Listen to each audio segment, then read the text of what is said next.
NetsBoy, so let's hear what he has to say. His name is NetsBoy, he thinks the world is all over when the Nets just can't play.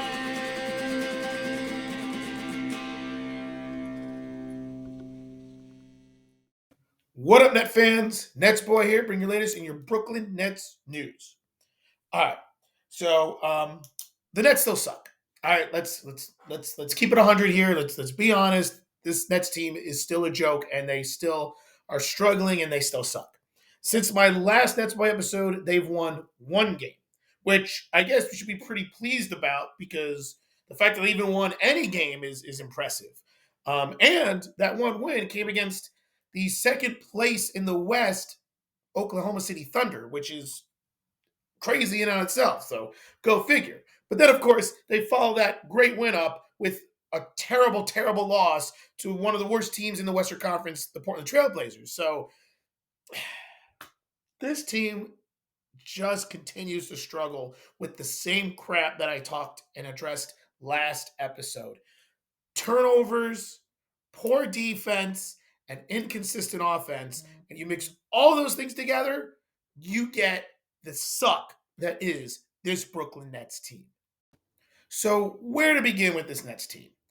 Um, I could talk about the games before the Thunder game in which they continued to suck. Cam Thomas having a terrible streak of going 0 for 20 in two consecutive games, and the Nets just embarrassing themselves against the Rockets and the Pelicans. And I could talk about that, but I'm really not going to. I'm going to talk about the Thunder game and the Trailblazers game. As I just said, the Thunder game, it was like the Nets remembered how to play basketball again. All those things that they were doing that was making them lose, they stopped doing. The ball was moving. Cam Thomas had a good game playing within the offense, breaking out of that slump. Bridges had a solid game. Claxton had a career game. They weren't turning the ball over. They were playing good defense. And they shocked everyone, including myself, by beating the Thunder, which I just alluded to, are currently the 2 seed in the West and are a legit playoff team. So impressive. And watching that game, I'm like, oh my God, the Nets finally figured it out. This is the moment they needed. They're back on track. They're going to become that team that they were at the beginning of the year where they're playing hard and competing, and they'll be able to beat anyone at any given night. So here we are coming off of that great win, and we're like, let's go. And then they played the Trailblazers. The Trailblazers, in which are one of the worst teams in the Western Conference. And right off the bat, it's like they completely 180'd back to crap. There's several takeaways from that Trailblazers game. The first one, which was a positive one, is the play of Mikal Bridges, who finally broke out of his slump. Like, he was, even in the Thunder win, he had an okay game. He's been in a bit of a slump lately. And I was going out there and I've said, like, he's not the guy. He can't be the guy. He can't be consistent. And once again, I stand by that. But we do know he is the best player on the Nets. And he really had been in a bit of a shooting slump. And I had mentioned he needs to start getting to his spots more. He needs to be, more confident in his shot and be willing to make that mid-range jump shot.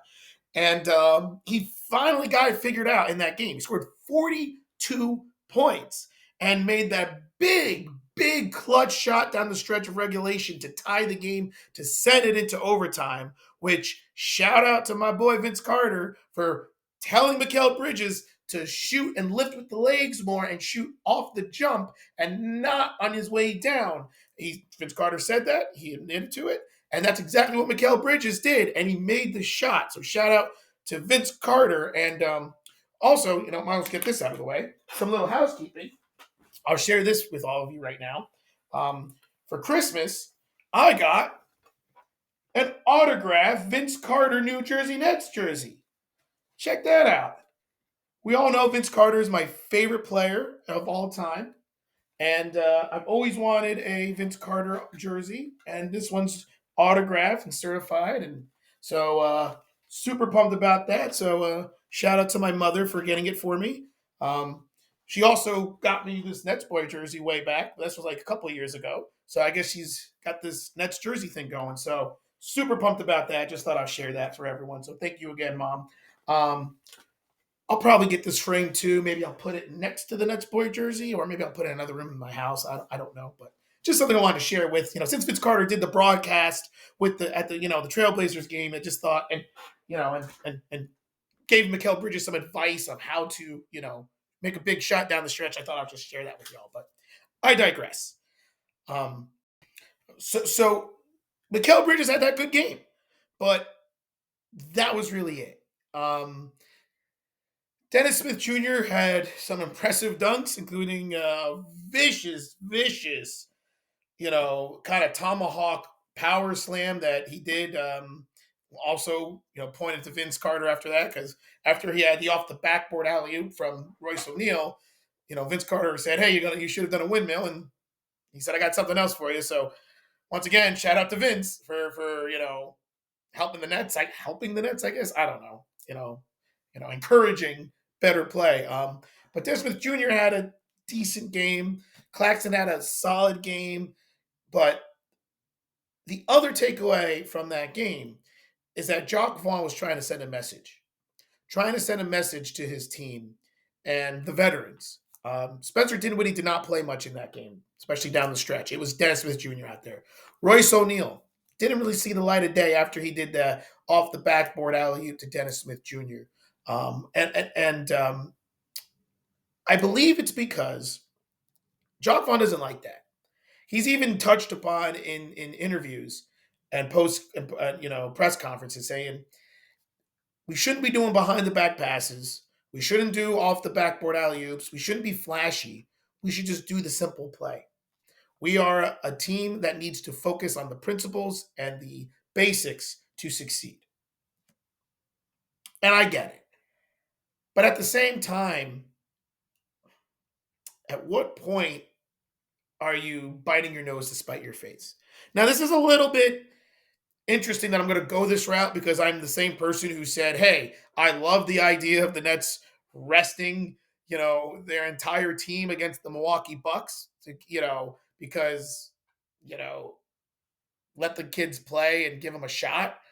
But now I'm also going to come out here and say, you got to play your best players down the stretch of a game to win. You got to. So I get it. I'm being a little bit of a hypocrite saying one thing or the other, but to me, it's a little bit different. One is you never played your main guys, except for Mikal Bridges and Cam Thomas, who started the first quarter, and then you rested. And that was always the game plan compared to trying to send a message to these veterans. Because why Royce O'Neal wasn't out there down the stretch and why, Spencer Dinwiddie wasn't out there down the stretch against in the overtime against the Trailblazers, to me was a mistake. Cam Thomas can't be out there. Excuse me, not Cam Thomas. I know I always bash him. He wasn't out there either. Cam Thomas also wasn't out there. So no Cam Thomas, no Dinwiddie, no Royce O'Neal. Two of those three guys had to be out there. Dennis Smith Jr. can't be your go-to point guard down the stretch of a game.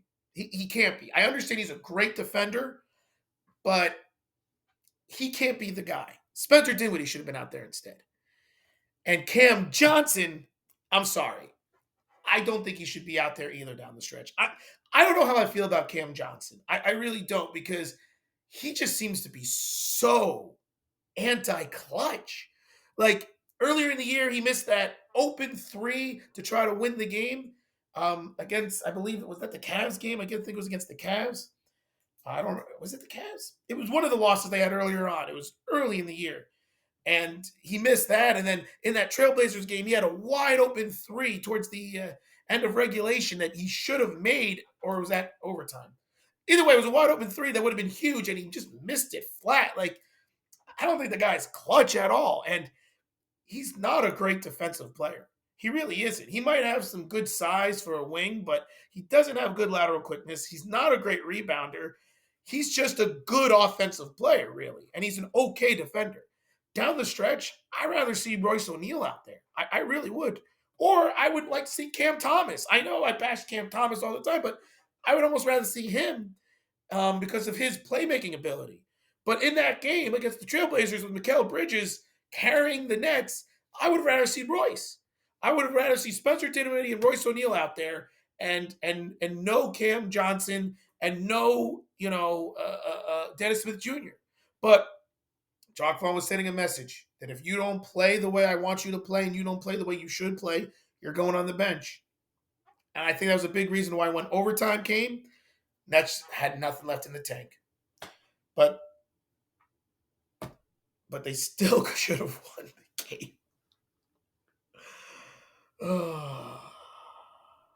I don't know. I don't know. They still should have won that game. There's no reason to lose to the Trailblazers, one of the worst teams in basketball right now. No reason. But what can I say? This Nets team sucks. And we got one more thing that we really need to discuss and address. But before I do that, I did quickly look into it. It wasn't against the Cavs that Cam Johnson missed that shot. It was against the Hornets earlier on in the year, where Cam Johnson had a wide open three at the buzzer to win the game, and he missed. So I just want to be correct on that. So I just went in and checked. Point is, Cam Johnson to me is not clutch, and I really don't know how much I want him out there down the stretch of a game that matters. But okay. But now there's one more major thing that happened in that Trailblazers game, and I saved it for the end because to me it's probably the worst thing that happened, despite them losing. That is the injury to Day'Ron Sharpe. Right now, as of now, they're still saying it's a knee sprain. He went for an MRI on Monday. I haven't read anything about the results of that MRI. I've been checking my phone nonstop, trying to see what it is. The injury did not look good. If you know NetsBoy, you know that NetsBoy knows a thing or two about knee injuries because NetsBoy's had 5 knee surgeries in his lifetime. Go figure. But anyway, so I know a thing or two about knee injuries, and that did not look good. The way Day'Ron landed, he hyperextended the knee. I would not be surprised if there's true structural damage to the knee. They're saying it's a sprain because they couldn't really tell. It's hard to tell until you get an MRI done. And he's got one on Monday, and I haven't heard anything. But I will be surprised if it's not some sort of at least partial tear of some ligament, whether it's the ACL or the MCL, because the way that knee buckled, it did not look good. And that's a huge blow. Day'Ron Sharpe was playing amazing for the Nets. I remember over the offseason, I'm like, Nets need another big. They need someone else other than Claxton. Day'Ron Sharpe has come in and solidified himself as the true backup center and a really good backup center. And, he was averaging over 7 points and 7 rebounds. He was playing good defense. He was doing everything the Nets asked him to do. And it made the Nets not need to worry about their depth at the center spot. Claxton and Ham were a great compliment. I mean, they were both getting double-doubles here and there, and it was just like, if front court wasn't an issue. But if this injury is severe and he might be out for the rest of the year, who knows? Even if he's not, he's going to miss significant time, even if it is just a sprain. This is devastating because not only has he been playing well, but this was something I was afraid of. The Nets don't have depth in the center spot. Harry Giles III is the next guy up on the depth chart. But I don't even think he's really going to play that much. I think we're going to start seeing Chalk Vaughn going back to the famous small ball lineup with Dorian Finney-Smith as this backup center, which I'm okay with because it worked at times. But the reality is, if Day'Ron Sharpe's going to miss a lot of time, if not the rest of the year, they need to go out there and make a move and bring in another big because I'm not counting on Dorian Finney-Smith every night as the backup big. I'm not counting on Trendon Watford being a small ball big. I'm not counting on Harry Giles III getting an opportunity. And I sure as hell am not counting on Ben the Useless Simmons to magically come back and be like a backup center like he kind of did last year. I'm not banking on any of those things. So if I'm a Sean Marks, I'm addressing this. When will he? I don't know. But I feel like it needs to be addressed because now, without Sharpe, this Nets team could really struggle on the boards. They could really struggle in the defensive interior when Claxton's not out there. And they already suck as it is on defense. It certainly is not going to help. So it's going to be a big issue, I think. So that was devastating. So, let's keep our fingers crossed that it is just a sprain but I don't think so. So that's something that go figure. Lonnie Walker the fourth finally comes back. The only person injured was Ben the useless Simmons, and they're supposed to come back soon. Nets are finally looking healthy, and then this happens. But what can you do? So hopefully it's not that severe. But damn. All right. So before we end this episode, just a few more things that we have to just quickly address. Harry Giles III and Trendon Watford's contracts were guaranteed, so congratulations to them. Also, though, Armani Brooks was waived. I guess uh, Sean Marks might have some plan for another two-way contract or something along those lines. I'm not sure. Um, I don't really think Armani Brooks really played that poorly, but he didn't really play great when he had his opportunity. But he did so well in the preseason and was ridiculous in the summer league. And I had touched upon it in the past. I actually liked him. I thought that he could really help this Nets team as a depth piece with his ability to shoot the 3-point shot. But it's the nature of the business. So just a small little Nets boy salute to Armani Brooks. Not much to say because he did not really play much, but still, good luck to you. But congrats on Trendon and Harry on signing their, getting their contracts guaranteed for the rest of the year. That's a big deal. I will say this: I am very curious to see how Jock Vaughn tweaks this rotation now that Day'Ron Sharpe. Will we see Harry Giles III continuing to get an opportunity? Will we see Trendon Watford? Will we see just Dorian Finney-Smith? Like, it's very interesting, and it's interesting to see what moves Sean Marks has up his sleeve. Like, he's got to do something. So I am curious to see what will happen with this Nets team moving forward. Next couple games for the Nets, we won't really discuss too much upon that. As I said, they just got to start turning this around. It starts with the game in Paris against the Cavs. That's what's coming up. That's where the Nets are right now. They have that game in Paris. Cavaliers, we know that they're a good playoff team, and Donovan Mitchell, one of the best players in the league. But who knows? If they manage to beat the Thunder, there's no reason why they can't beat the Cavs. So that game's in Paris. We'll see what happens there. Then they come back, have a little bit of a road trip. They just got to start winning games. They're 5 games under 500. This is not where they should be at this point.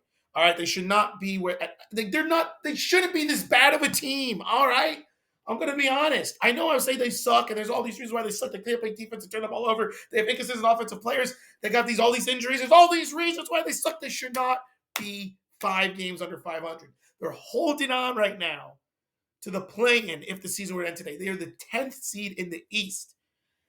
And the way I look at it, I'm going to be honest, I don't think this Nets team should be any worse than the A seed. I don't.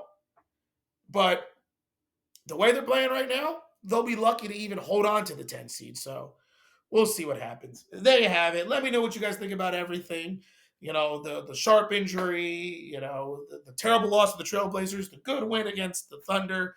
If you agree with me that the Nets need to make a move to replace Sharpe, anything. Let me know what you guys think about everything. And until the next Nets Boy, this is Nets Boy signing off.